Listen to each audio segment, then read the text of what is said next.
Have you ever felt a knot in your stomach when you check your bank account, even when you know there's money in it? Or maybe you splurge on things you don't need, then feel a wave of guilt wash over you. You might be dealing with what's called money trauma. It's a real thing, and it's more common than you think, too. It's not about being bad with money. It's about the emotional wounds we carry around finances, often from childhood. Stick with me because today we're going to unpack this, understand where it comes from, and most importantly, start the journey to healing. So what exactly is money trauma? It's the emotional and psychological response to stressful financial events. This could be anything from growing up in a home where money was a constant source of fighting, to experiencing a sudden job loss, or even just absorbing the scarcity mindset of your parents. These experiences get lodged in our nervous system and can dictate our financial behavior for years, without us even realizing it. They create deep-seated beliefs like I'll never have enough, money is evil, or I don't deserve wealth. Let's look at how this shows up. Money trauma often pushes us to one of two extremes, oversaving or overspending. The oversaver, or what I call the financial hoarder, is terrified of not having enough, maybe. They saw their parents struggle to pay bills, so now they compulsively save every penny. They can't enjoy their money because they live in constant fear of a financial disaster that might never come. They might have a healthy savings account, but will deny themselves simple pleasures, like a vacation or even a nice dinner out, because spending feels physically painful and unsafe. Then, there's the other side of the coin, the overspender.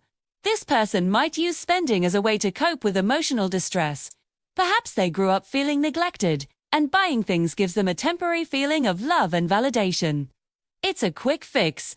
They might get a rush from adding items to a cart, but that high is quickly followed by shame and anxiety when the credit card bill arrives. This cycle of spend and regret keeps them stuck, often in debt, and feeling completely out of control. It's not about being irresponsible, it's a deeply ingrained coping mechanism. So, how do we begin to heal? The first step is awareness. You have to connect your current money habits to your past experiences. Grab a journal and think back. What was the first money memory you have? What messages did you hear about money growing up? Were your parents spenders or savers? Was money a topic of peace or conflict in your home? Write it all down without judgment. Just observe, recognizing that your fear of spending isn't just you being cheap, but a protective mechanism you developed as a child is incredibly powerful. Next, it's time to challenge those old beliefs. If you believe I'll never have enough, find evidence to the contrary. Look at your income, your skills, your ability to earn. Reframe that thought to something like, I am capable of creating financial security, instead of, money is the root of all evil. Try money as a tool that can help me and others.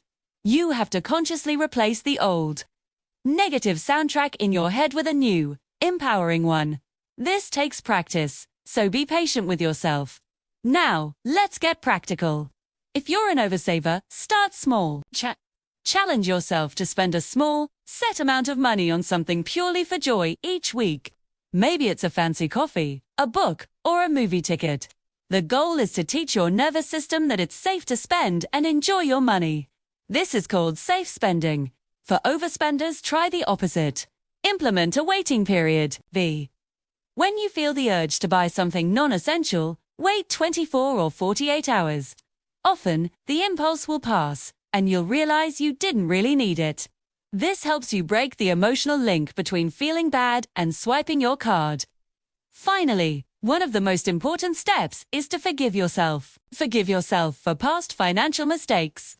You were doing the best you could with the tools and emotional programming you had at the time. Shame and guilt will only keep you stuck in the cycle. Treat yourself with the same compassion you would offer a friend. Healing your relationship with money is a journey, not a destination. It's about progress, not perfection. By understanding our money trauma, we can take back control. We can move from a place of fear and anxiety to one of confidence and peace. You deserve to feel good about your finances. Thank you so much for joining me today. If this video resonated with you, please give it a thumbs up and share it with someone who might need to hear this. You don't forget to subscribe and hit that notification bell so you don't miss our next video. I'd love to hear your thoughts in the comments below. Let's continue this conversation together. See you next time.